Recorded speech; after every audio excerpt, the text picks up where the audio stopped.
This news is sponsored by St. Joseph Senior Secondary School, Panapur, Kariyat, Bangra, Muzaffarpur.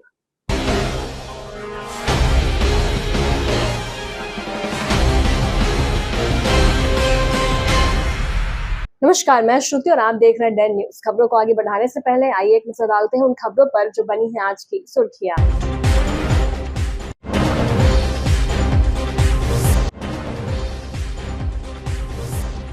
पोखर में तैरता मिला युवक का शव, हत्या की आशंका।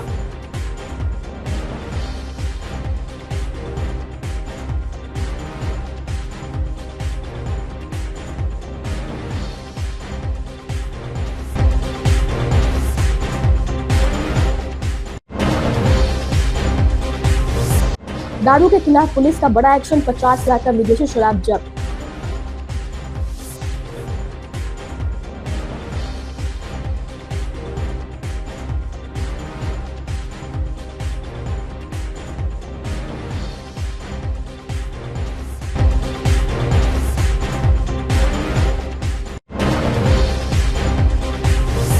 और तेजी से बढ़ रहा बागमती नदी का जलस्तर, पीपा पुल के दोनों तरफ चढ़ा बाढ़ का पानी, ग्रामीणों में दहशत का माहौल।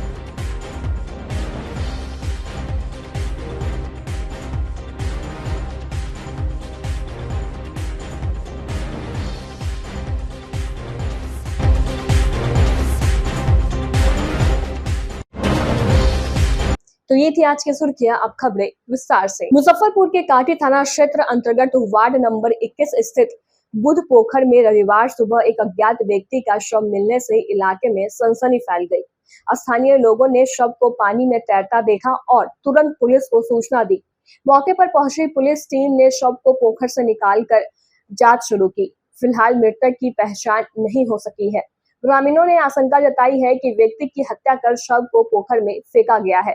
मृतक की उम्र करीब 40 से 45 वर्ष के बीच में बताई जा रही है। शव की स्थिति बेहद खराब है, जिससे मौत का समय 2 से 3 दिन पहले का माना जा रहा है। पुलिस के अनुसार मृतक का हाथ फैला हुआ है और पैर मुड़ा हुआ था, जो पानी में डूबने की ओर इशारा करता है। हालांकि सच्चाई पोस्टमार्टम रिपोर्ट आने के बाद ही सामने आ पाएगी। थानाध्यक्ष रामनाथ प्रसाद ने बताया कि शिनाख्त के प्रयास किए जा रहे हैं। आसपास के लोगों से पूछताछ हो रही है और नजदीकी थानों को भी सूचना भेज दी गई है। पोस्टमार्टम के बाद शव को पहचानने के लिए 72 घंटे तक मुजफ्फरपुर के मेडिकल में सुरक्षित रखा जाएगा। पुलिस हर एंगल से मामले की जांच कर रही है ताकि सच्चाई सामने आ सके। क्या कुछ मिला? सुबह 7:15 पर। क्या देखने से लग रहा है? अज्ञात सब है, इसका पहचान नहीं हो पाई है अभी तक। कहाँ कहाँ सूचना दी है अभी तक थाना पर सूचना दिए थे। फोर्स आए हुए हैं। क्या देखने आसपास के कोई आपके ना कोई गायब है क्या? नहीं पता चला है अभी। नहीं पता चला। जांच हो रहा है जी। तो पूरा फुल गया हुआ है पूरे तरीके से? 3-4 दिन पहले का बुझा रहा है डूबा हुआ। मेडिकल जांच के बाद स्पष्ट होगा। मतलब काफ़ी भीड़ भी लग रहा है यहाँ। बहुत जनसंख्या, देखे घुमा के देख लीजिए कैमरा। आपका वार्ड पड़ता है? वार्ड के, हाँ जी। काटी थाना अंतर्गत एक कोसी पोखर है, वहाँ पे एक अज्ञात शव मिला है। अब बॉडी की शिनाख्त नहीं हो पाई है। हम लोग पहुँचे हुए हैं, बॉडी को निकलवा रहे हैं। निकलवाने के बाद बॉडी को हम लोग पोस्टमार्टम के लिए भेजेंगे। पोस्टमार्टम में जो रिपोर्टें आएगी उसके बाद हम लोग कुछ कर सकते हैं। इन दिनों लगातार लग रहा है क्षेत्र में, कहीं मालूम होता है कि पेड़ में लटका हुआ सब मिल रहा है तो कहीं पानी में सब मिल रहा है। नहीं, इन दिनों नहीं। हम लोग को 3-4 दिन पहले की घटना है, एक बॉडी मिला। तो मृत्यु का बहुत सारे कारण हो सकते हैं, ऐसा नहीं कि अब कारण एक ही हो।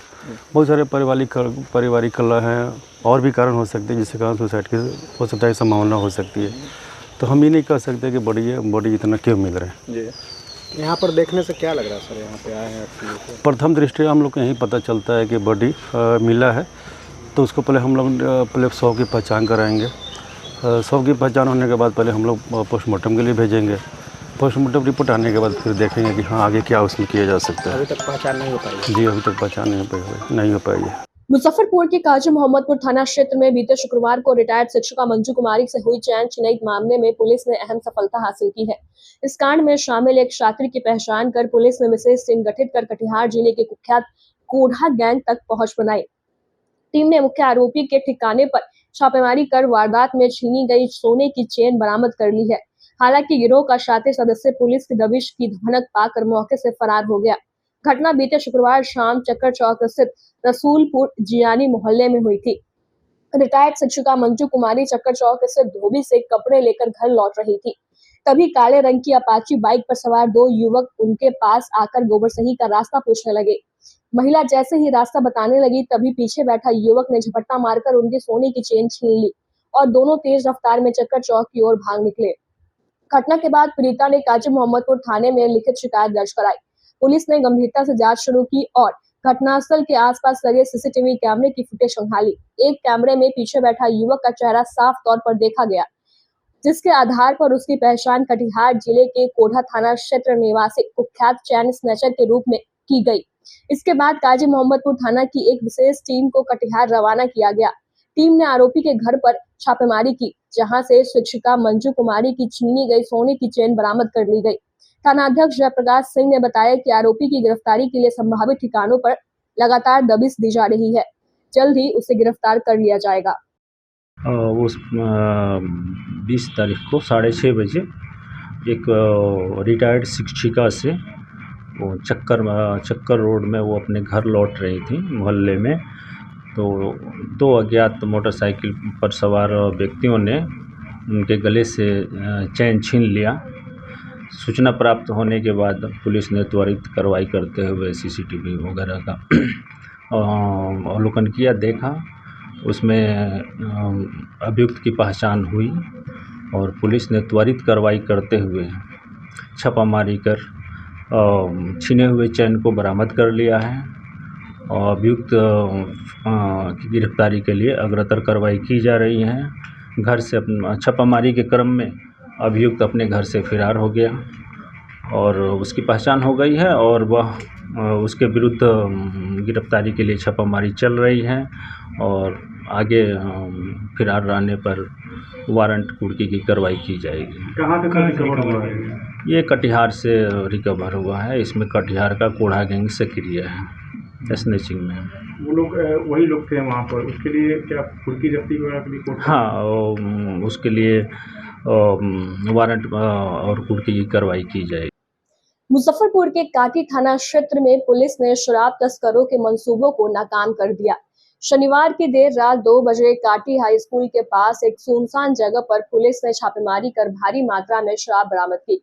थानाध्यक्ष रामनाथ प्रसाद और सब इंस्पेक्टर जेबी गुप्ता के नेतृत्व में छापेमारी दल ने ट्रक को जब्त किया।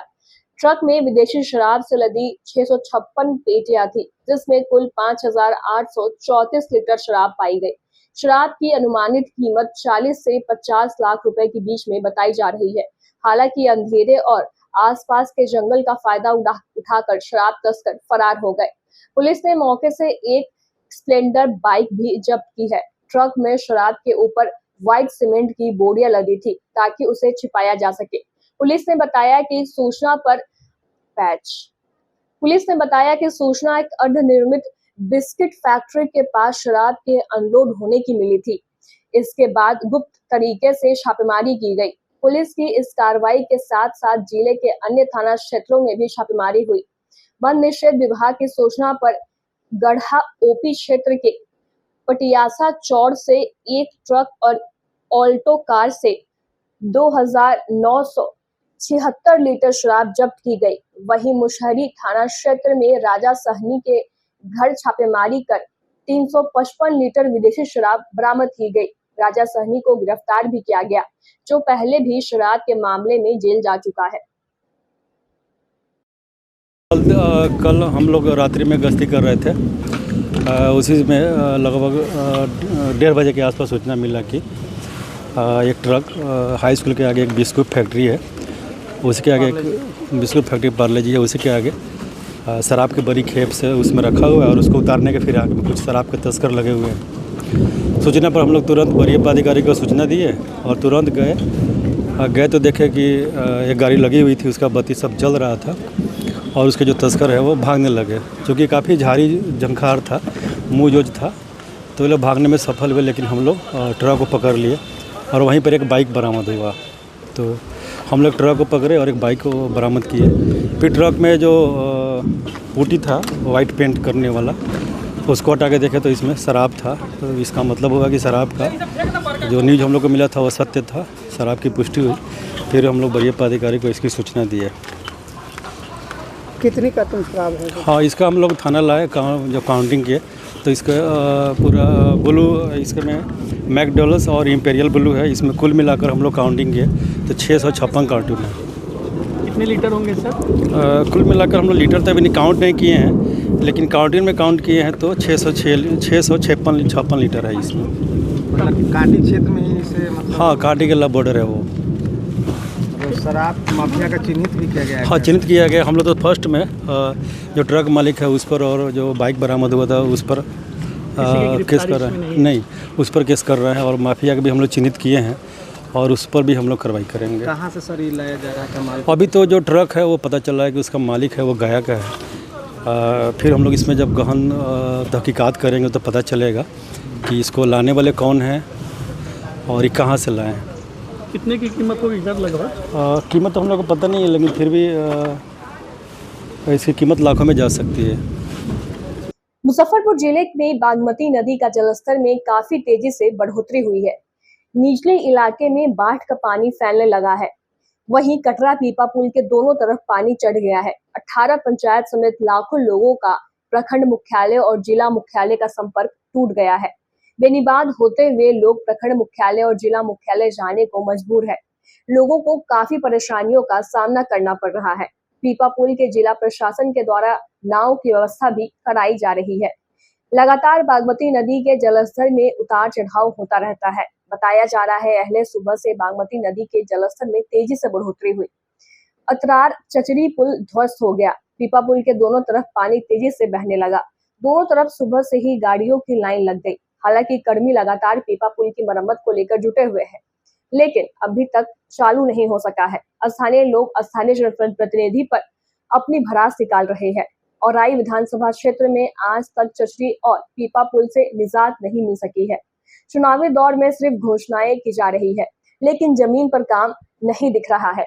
यहाँ लोग बाढ़ की विभीषिका से हर साल त्राहिमाम करते हैं।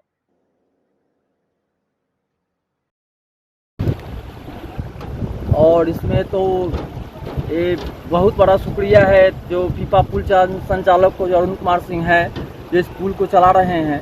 सरकार की इस पर कोई नज़र नहीं है। 22 पंचायत की यह क्षेत्र, जिसमें 16 पंचायत इधर उत्तरी पार में है, इसमें यातायात की सुविधा बहुत बाधित हो जाती है। इस पर सरकार की कोई नज़र नहीं है। जब चुनाव का समय आता है तो सरकार की नज़र पड़ती है इस पर। 22 पंचायत यहाँ प्रभावित है। कटरा मुख्यालय से जुड़ा हुआ 22 पंचायत है जो प्रभावित हो रही है। पीपा पुल क्षतिग्रस्त कैसे हुआ? ये तो चचरी भांस करके आई है, वहाँ और आई साइड से वो प्रेशर पड़ा है, इस पर अति हो गई है, डैमेज हो चुकी है। कहाँ जाती है? पंचायत का नाम इस साइड में है, जैसे कि इधर हो गया, क्या कहते, 22 पंचायत पूरी तरह से प्रभावित होते हैं। हाँ, 22 पंचायत प्रभावित है दोनों साइड से। वक्त हो चला है एक छोटे से ब्रेक का। ब्रेक के बाद तुरंत हाजिर होते हैं। तब तक के लिए बने रहिए हमारे साथ और देखते रहिए Den news. DPS group of institution आपके लिए सुनहरा अवसर लेकर आया है। अगर आप ANM, GNM, BS nursing, post basic BSc nursing, B pharma, D pharma, polytechnic, BBA, BCA, B.Ed, DLEd, MBA, MCA, PGDM, paramedical, B.Tech या BA LLB plus LLB, MSc nursing में करियर बनाना चाहते हैं तो हम आपके साथ हैं। मुजफ्फरपुर, सीतामढ़ी, चंपारण और झारखंड के रांची, दुमका, देवघर में हमारी 14 शाखाएं हैं, जहां हम आपकी शिक्षा को प्राथमिकता देते हैं। हमारे पास बिहार स्टूडेंट क्रेडिट कार्ड और स्कॉलरशिप की विशेष सुविधाएं भी हैं। तो देर किस बात की? नामांकन के लिए तुरंत संपर्क करें 7643908777 पर। हम आपके उज्जवल भविष्य के लिए saint Joseph senior secondary school, Panapur, Kariyat, Bangra, Muzaffarpur, affiliated to CBSE 10+2. Co-education. The school maintains a very efficient team of teachers equipped with physics, chemistry, biology, maths and computer lab. Career-oriented classes through counseling from Standard 6. Skill development through yoga, dance and music. route-wise vehicle facilities available, separate hostel facilities for boys and girls. School is always ahead in participating cultural, literacy and other similar activities both at city and state level. Our result in boards, IIT, PMT show our effort. Registration for admission is going on. Registration forms available on Lenin Chalk and John Chhapra also. Break के बाद एक बार फिर से आपका स्वागत है। तो लिए बढ़े चलते हैं आपको अगली खबरों की ओर। बिहार की राजनीति में उस समय नया मोड़ आ गया जब राजद नेता तेजस्वी यादव द्वारा प्रधानमंत्री नरेंद्र मोदी को लेकर की गई टिप्पणी पर मुजफ्फरपुर पहुंचे केंद्रीय गृह राज्य मंत्री नित्यानंद राय की तीखी प्रतिक्रिया सामने आई। उन्होंने इसे प्रधानमंत्री के प्रति अत्यंत अपमानजनक बताया और कहा कि तेजस्वी यादव ने गरीबों की भावनाओं का अपमान किया है। उन्होंने कहा कि देश और बिहार के करोड़ों गरीबों ने प्रधानमंत्री नरेंद्र मोदी को एक मसीहा के रूप में देखा है, एक ऐसे नेता जिसने गरीबों को पक्के मकान, गैस कनेक्शन, बिजली, शौचालय और मुफ्त राशन जैसे सुविधाएं दी है और गरीबी हटाने की दिशा में ऐतिहासिक कार्य किए। ऐसे में तेजस्वी यादव द्वारा पीएम मोदी के लिए कथित रूप से अमर्यादित शब्दों का प्रयोग किया जाना न केवल असंवेदनशील है बल्कि यह देश के करोड़ों गरीबों की भावनाओं को आहत करता है। गरीबों की आह कभी किसी से नहीं छोड़ती। लालू यादव और उनकी पार्टी ने जब सत्ता में रहते हुए गरीबों के अधिकारों का दमन किया, तब गरीबों ने ही उन्हें सत्ता से बेदखल कर दिया और जब तेजस्वी यादव उसी राह पर चल रहे हैं और गरीबों के मसीहा पर शब्दबाण चला रहे हैं, तो यह तय है कि उन्हें भी जनता माफ नहीं करेगी। अभी तक लालू परिवार से और आरजेडी परिवार से समाप्त भी नहीं हुआ था कि तेजस्वी जी ने प्रधानमंत्री जी को अपशब्दों से संबोधित कर गरीबों का आह फिर से ले लिया है। राजनीति में तेजस्वी जी आने वाले दिनों में आप समाप्त हो जाइएगा। राजनीति हैसियत आपकी कुछ नहीं बचेगी, इसलिए कि गरीबों की आली है, गरीबों के मसीहा को अपमानित करके जो आपत्तिजनक शब्द का उपयोग कर रहे हैं, तो तेजस्वी जी भले आपके पिताजी गरीबी में जन्म लिए हो, मुझको पता नहीं, लेकिन आप तो बड़े अमीर घराने में, इतने बड़े अमीर घराने में जन्म लिए हैं, आप गरीबी नहीं देख रहे हैं, इसलिए गरीबों का मजाक उड़ा रहे हैं प्रधानमंत्री जी को आप आपत्तिजनक शब्द से। दूसरा कि जो व्यक्ति चारा घोटालों के पैसों में, जो व्यक्ति अलकतरा वर्दी घोटालों के पैसों से, जो व्यक्ति बाढ़ के समय दूध घोटालों के पैसे से बड़ा हुआ है, पला है, तो वह व्यक्ति में संस्कार हो ही नहीं सकता। घोर संस्कारहीन है तेजस्वी। लालू जी अपने पुत्र को जरा संस्कार सिखा दीजिए, नहीं है तो किसी गुरुकुल में भेज दीजिए। धन्यवाद। इस वार्ता में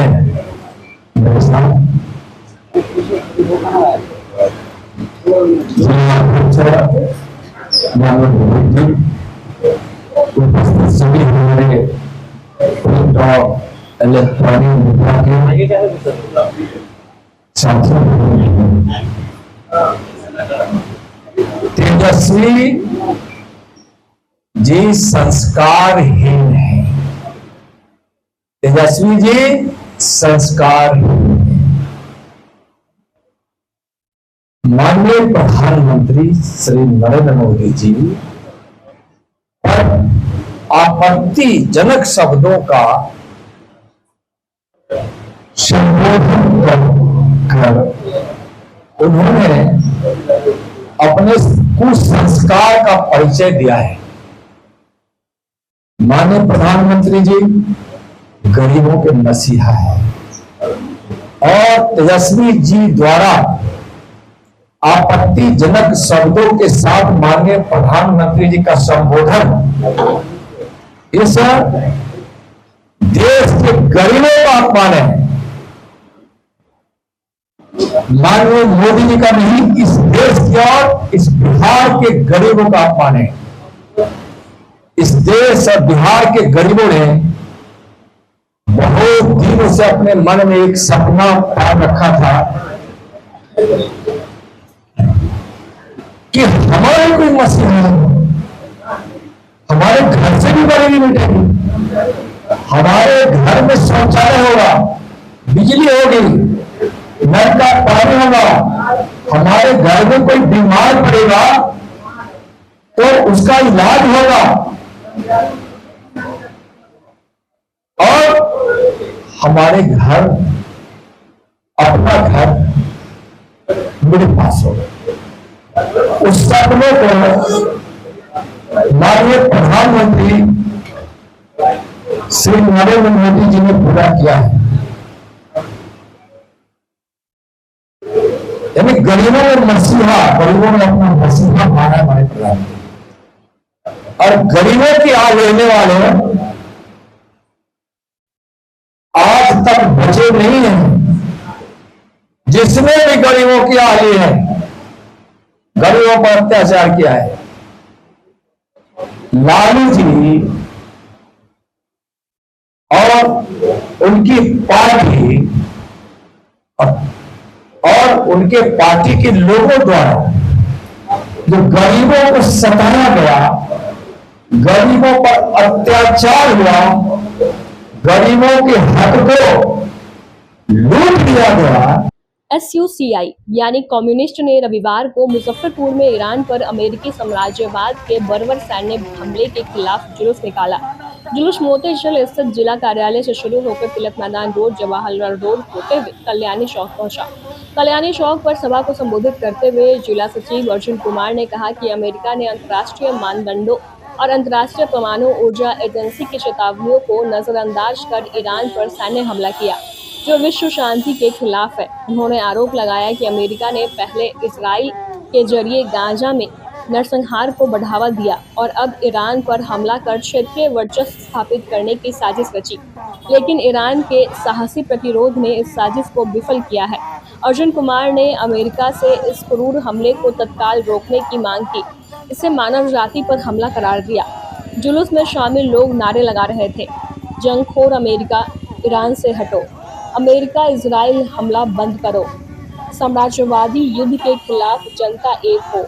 कार्यक्रम में कालीकांत झा, संजीत मांझी, अरविंद कुमार, आशुतोष कुमार, वैद्यनाथ पंडित, मोहम्मद कलाम, रूमा कुमारी, विजय राम, उदय झा, उत्पल कुमार, विजय कुमार आदि शामिल थे। हम लोग आज SUCI कम्युनिस्ट की ओर से अमेरिका ने जिस तरीके से ईरान पर हमला किया है, ईरान की संप्रभुता पर हमला किया है, हम जानते हैं कि पहले से ही अमेरिका के सह पर ही इजराइल ने ईरान पर हमला किया, इजराइल ने फिलिस्तीन पर हमला किया, फिलिस्तीन की संप्रभुता को उड़ादा और उसने 55,000 से ज़्यादा नागरिकों, जिसमें अधिकांश बच्चे हैं, महिलाएं हैं, उसकी हत्या किया और फिर वह ईरान पर हमला किया है। इसके पहले अमेरिका ने इराक पर हमला किया, लीबिया पर हमला किया, सीरिया पर हमला किया, अफगानिस्तान पर हमला किया और विभिन्न कमज़ोर मुल्कों की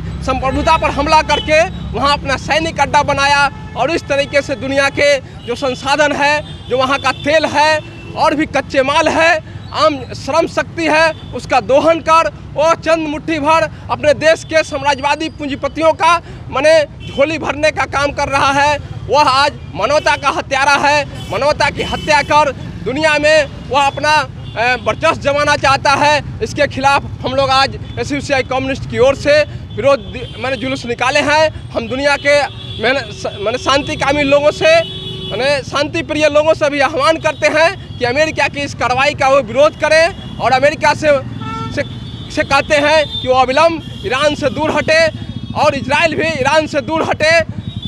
ये हमारा इस मांग को लेकर ही आज हमारा विरोध प्रदर्शन हुआ है। मुजफ्फरपुर के साहिबगंज नगर परिषद मुख्य गेट के समक्ष नगर के पार्षद संघ के नेतृत्व में 24 पार्षदों ने 5 सूत्री मांगों को लेकर शनिवार से अनिश्चितकालीन धरना प्रदर्शन शुरू कर दिया और इसकी जानकारी स्थानीय विधायक व बिहार सरकार के पर्यटक मंत्री राजू सिंह को दी। सूचना पर मंत्री धरनास्थल पर पहुंचकर कार्यपालक अधिकारी से बात की। इसके बाद पार्षदों के 5 में से 4 मांगों को पूरा करने का आश्वासन कार्यपालक ने दिया। तब जाकर मंत्री के आग्रह पर पार्षदों ने धरना को खत्म किया। सुनिए मंत्री और पार्षद संघ के अध्यक्ष ने क्या कुछ कहा। साहेबगंज के लोग और साहेबगंज के चुने हुए नगर परिषद के जनप्रतिनिधि लोग, इन सब लोगों के नज़र में मेरा एक बड़ा सम्मान है। लोग सम्मान करते हैं और मैं उससे अभिभूत रहता हूँ। आज मुझे मेरा कार्यक्रम शेखपुरा में था।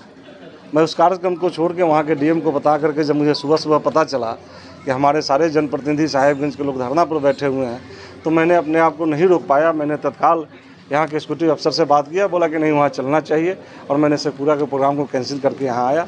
जो लोगों की डिमांड थी, मांग थी, उस मांग में 4 मांगें जो पूरी करने लायक अभी तत्काल में थी, उस चारों मांग को पूरा कर दिया गया है। एक मांग है जो संवैधानिक प्रक्रिया है, उस संवैधानिक प्रक्रिया में हम लोग कुछ नहीं बोल सकते और यहाँ के चुने हुए जनप्रतिनिधि भी अध्यक्ष होते हैं, इसलिए उनके बारे में मुझे कुछ बोलना कहीं से सही नहीं लगता है। ये लोग अपने नियम कानून से बंधे हुए लोग हैं, नियम कानून के अंदर जो भी होगा लोग करेंगे, इसलिए पहले वाले बात पर किसी तरह की आश्वासन नहीं दी गई और हमारे सारे प्रतिनिधि इस बात को समझ करके और हमारी बात को माने हैं, इसके लिए मैं विशेष रूप से इन लोगों को धन्यवाद देना चाहता हूँ। बिल्कुल धरना समाप्त हो गया। आवास को लेकर काफ़ी परेशान थे और नहीं, थोड़ी शिकायत मुझे भी मिल रही थी और कुछ प्रतिनिधियों के द्वारा मिली, कुछ आम जनों के द्वारा मिली। उसके बाद भी लोगों ने जो डिसीजन लिया, देखिए जो सामूहिक डिसीजन होता है, किसी भी नेता का अपना कुछ नहीं चलता है। जो समाज का डिसीजन होता है वो समाज के डिसीजन के साथ चलना होता है। तो आज नगर परिषद के तमाम सदस्यों को द्वारा डिसीजन हुआ कि फिर से जो आवास सहायक थे, उनके बगैर काम करने में नए आवास सहायक को दिक्कत हो रही थी, परेशानी हो रही थी, तो निर्णय लिया गया कि नहीं, उनको फिर से फाइल दिया जाए, उस काम को करें। तो हम लोग सब कुछ इससे सहमत हुए। सूत्री मांगे थी, उसमें आपका फर्स्ट था कि अविश्वास प्रस्ताव का, तो वो नगर एक्ट से जुड़ा हुआ मामला है। उसके लिए मार्गदर्शन जो है विभाग से मांगा गया है कार्यपालक पदाधिकारी द्वारा, तो इसलिए उस पर बहुत चर्चा नहीं हुई। लेकिन इसके बाद भी हम हाई कोर्ट का दरवाज़ा खटखटाएंगे, इनके द्वारा नहीं अगर किया जाता है तो, और मार्गदर्शन आने के बाद सही क्या है, नहीं होना चाहिए, ये पता चलेगा। बाकी जो 4 आपका मांग है विकास का, उसको 4 मांगे जो है नगर निकाय से ही संबंधित था, जो कार्यपालक पदाधिकारी और मंत्री जी के आने के बाद माननीय मंत्री जी द्वारा बताया गया कि इस मांग को तत्काल 1 सप्ताह के अंदर पूरा किया जाएगा। जैसे dustbin, street light, high mask, ये मांगे इमीडिएट पूरा किया जाएगा। रही बात आवास का, तो आवास का जो है वो बैठ करके हम लोग तय करेंगे और सही लाभुकों को मिले, इसके लिए भी हम लोग प्रयास करेंगे कि सही लाभुक को चयन किया जाए। राष्ट्रीय जनता दल की ओर से आगामी 26 जून को पटना के बापू सभागार में छात्र युवा जनसंवाद कार्यक्रम का आयोजन किया जा रहा है। इस कार्यक्रम की सफलता और व्यापक भागीदारी सुनिश्चित करने के लिए रविवार को न्यू 0 माइल स्थित एक निजी होटल के सभागार में युवा राजद द्वारा एक तैयारी बैठक आयोजित की गई। इस बैठक में बड़ी संख्या में छात्रों और युवाओं ने उत्साहपूर्वक भाग लिया। बैठक में सर्वसम्मति से निर्णय लिया गया कि अधिक से अधिक छात्र और युवा पटना पहुंचकर छात्र युवा जनसंवाद कार्यक्रम में शामिल होंगे और तेजस्वी यादव के संवाद को ध्यान पूर्वक सुनेंगे। इसके साथ ही कार्यक्रम में स्थापित होने वाले संवाद को जन जन तक पहुंचाने के लिए एक और बैठक आयोजित की जाएगी। कार्यकर्ताओं के माध्यम से तेजस्वी यादव के संदेश को हर घर तक प्रसारित किया जाएगा। छात्र नेता चंदन यादव ने कहा कि युवा राजद का एकमात्र संकल्प है कि यदि हम एकजुट होकर कड़ी मेहनत करेंगे तो 2025 में तेजस्वी यादव को बिहार का मुख्यमंत्री बनाने का लक्ष्य अवश्य प्राप्त होगा। हम लोग आह्वान किए हैं, चंदन जी की अध्यक्षता में बैठक हुई है और आह्वान किए हैं कि जो 26 जून को छात्र युवा संवाद जो होने जा रहा है पटना में, जिसको विधिवत उद्घाटन बिहार के भावी मुख्यमंत्री वीर तेजस्वी यादव जी करेंगे और वहाँ से संवाद देंगे कि जिस प्रकार से युवाओं का जो शक्ति है, छात्र का जो शक्ति है, उस शक्ति को बतावेंगे कि आप जाकर बिहार के गांव-गांव में शोषित, उपेक्षित, पिछड़ा, दलित, अति पिछड़ा के लोगों को ये बताने के काम करेंगे कि किस प्रकार से ये जुमलेबाज और पलटू राम द्वारा जो 20 वर्षों से बिहार को लूटा जा रहा है, उसी को हम लोग जो है सो भंडाफोड़ करेंगे और उस दिन युवा के हाथ में सौंपेंगे कि पूरा बिहार में इस बात को ले जाकर अपने बात को रखें। जो 26 जून को पटना में आयोजित है, तैयारी बैठक रखा गया है। इस बैठक में काफ़ी संख्या में छात्र नौजवानों ने भाग लिया है और उन लोगों ने आश्वस्त किया है कि मुजफ्फरपुर जिला जो उत्तर बिहार की आर्थिक राजधानी कहा जाता है, यहाँ अधिक से अधिक संख्या में हम लोग पटना पहुँचेंगे और 26 जून को अपने नेता आदरणीय तेजस्वी जी को सुनेंगे और जो संवाद स्थापित होगा उसे जन जन तक पहुँचाने के लिए फिर हम लोग एक बड़ी मीटिंग बुलाएंगे और कार्यकर्ताओं के माध्यम से उनकी संवाद को जन जन तक पहुँचाएंगे। वो संवाद जो पूर्व में भी हम लोगों ने पहुँचाने का काम किया, जैसे 17 महीने में 5 लाख अस्थायी नौकरी हमारे महागठबंधन के सरकार में तेजस्वी जी के पहल से जो नौजवानों को मिला और बिहार में पहली बार आरक्षण की सीमा को बढ़ाया गया, बिहार में IT पॉलिसी, टूरिज्म पॉलिसी लागू हुआ। इन सब योजनाओं को पूर्व से ही छात्र युवा साथी जन जन तक पहुंचा रहे हैं और जो नई संवाद 26 जून को हम लोग को अपने नेता के माध्यम से मिलेगा उसे भी हम लोग आगे भी जन जन तक पहुंचाने का काम करेंगे। हम लोग का एक ही संकल्प है, बूथ जीतना। बूथ जीतेंगे तो निश्चित रूप से 2025 में हम लोग तेजस्वी यादव को मुख्यमंत्री बना पाएंगे। समाज में क्या बात होगी, क्या चर्चा होगी? ये तो नेता उस दिन जो हम लोग को संदेश देंगे, जो संवाद होगा उसे जन जन तक हम लोग पहुंचाने का काम करेंगे। ये युवाओं की बात होगी। पूरे आप जानते हैं जो पूरे हिंदुस्तान में सबसे ज़्यादा अगर कहीं युवा है तो वो बिहार में है। बिहार युवा प्रदेश कहा जाता है। हम लोग का एक ही मांग है, युवा प्रदेश में युवा मुख्यमंत्री होना चाहिए। अब 74 साल का मुख्यमंत्री इस युवा बिहार को नहीं चाहिए, इसीलिए तेजस्वी यादव को इस बार मुख्यमंत्री बनाना है और जो हमारी पार्टी का घोषणा पत्र है और जो नेता का संवाद होगा उसे जन जन तक पहुँचाना। देखिए, इतिहास गवाह रहा है, छात्र युवा जब जब अंग्रेजी लिया है परिवर्तन हुआ है और आगामी 26 तारीख को पटना में युवा नेता तेजस्वी यादव के साथ बिहार के सभी छात्र युवा संवाद जो होगा और उसी में हमारे नेता जो निर्णय लेंगे, जो दिशा निर्देश देंगे, उसके अकॉर्डिंग हम लोग काम करने का आगे काम करेंगे और ये पूरा जन जन तक, पंचायत से लेकर के बूथ स्तर तक हम लोग करने का काम करेंगे और नया परिवर्तन आएगा, नई सरकार बनेगी, युवाओं का सरकार बनेगा, ऊर्जावान सरकार बनेगी। प्रोफेसर खुर्शीद अनवर और प्रोफेसर शब्बीर अहमद को बिहार मदरसा बोर्ड का सदस्य नियुक्त किया गया।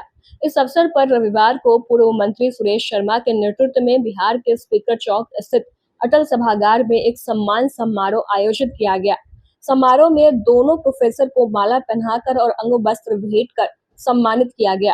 कार्यक्रम में भारतीय जनता पार्टी के कार्यकर्ताओं के साथ साथ शहर के गणमान्य नागरिक भी उपस्थित थे।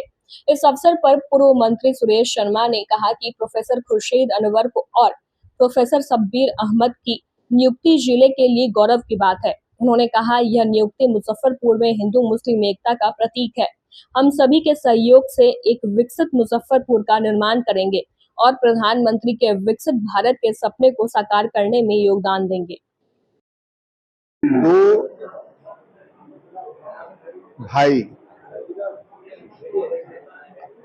खुर्शीद अहमद अरमान साहब और शब्बीर अहमद साहब, दोनों आदमी मदरसा बोर्ड के सम्मानित सदस्य हुए हैं। हमारे जिला को ये सौभाग्य प्राप्त हुआ है, इसलिए अटल सभागार में हम सब लोग मिलकर के, हम हिंदू मुस्लिम दोनों, गंगा जमुनी की संस्कृति को आबाद करते हुए अपने दोनों भाई को सम्मान के लिए आज अटल सभागार में सैकड़ों लोग आकर के सम्मानित कर रहे हैं और यह सम्मान जो मिल रहा है दोनों भाई का, ये इसी का सम्मान है कि इन्होंने सींचा है मुजफ्फरपुर को और एक विशाल काम दोनों आदमी ने किया है कि हम हिंदू और मुस्लिम दोनों एकता आबाद है और मुजफ्फरपुर, विकसित मुजफ्फरपुर सब लोग को मिलकर के बनेगा।